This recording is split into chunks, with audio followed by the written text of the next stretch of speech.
diplomacy. And after that, we will move on to a federation. These are the steps. So Niger can participate in meetings. In the confederation, we do not close ourselves off.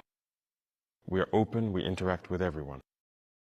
We are very Pan-Africanist. We are truly open to integration and everything that comes with it, but with principles. All right. There is a message about defense and security. We'll leave you with one last question. Thank you, Sanyo. But the question I'm going to ask, forgive me. It may not be about defense or security, but about your relationship with us, the media. Mr. President, do you have a particular problem with the media, with us journalists? I said this because it seems there has been a misunderstanding, I don't know, with the national media, not the international media, some of which have ended up in the trash lately. That's a fact. There are no national media. It seems there was a misunderstanding at the beginning and that I am like a fog that is just there. How do you analyze the situation, Mr. President? You know I'm not a hypocrite. There was a misunderstanding. There was some confusion at the start.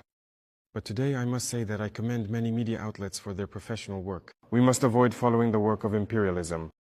Of course, many among you were trained by them. That's it. You went to the white man's school. They are the ones who trained you in journalism.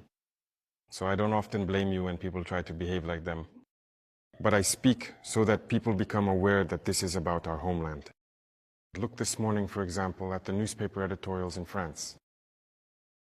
They might tell you that there is a mobilization to put pressure on the Prime Minister.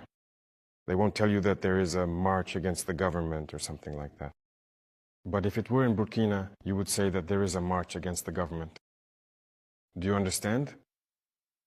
The French used to call us, and they still call us pusicious, these people. It's French. But the journalists also used to call us that for these people here. Why follow blindly? It's still slavery. Me, I want us to leave those people behind. Every institution fights for its own interests. Journalists fight for their own interests. So why shouldn't we fight for our own interests in Africa? So that's it. It's not just the journalists. I also blame certain intellectuals who appear on these Telan Afrikosiek talk shows.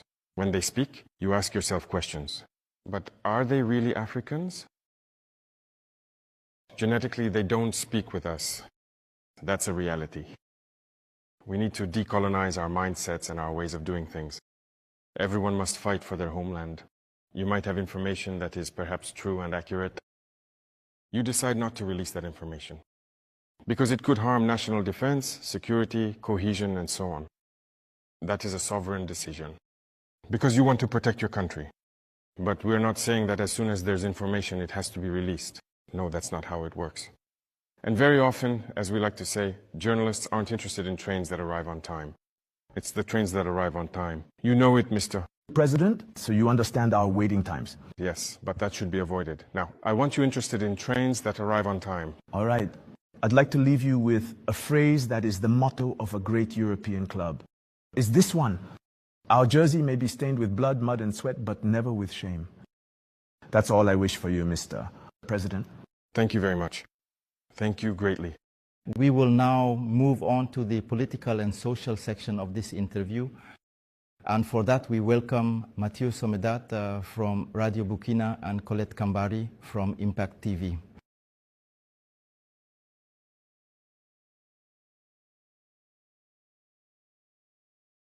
Good evening, dear colleagues. You also have 20 minutes to engage in a discussion with the head of state on the topic of politics and society. Excellent, Mr. President. September 30th, 2022, September 30th, 2025, soon 3 years of managing state power. What is your interim assessment in terms of implementing your vision and political direction through the progressive and propelled revolution? It must be said that we took over the country with a certain situation in terms of security, but also with a different situation economically and politically.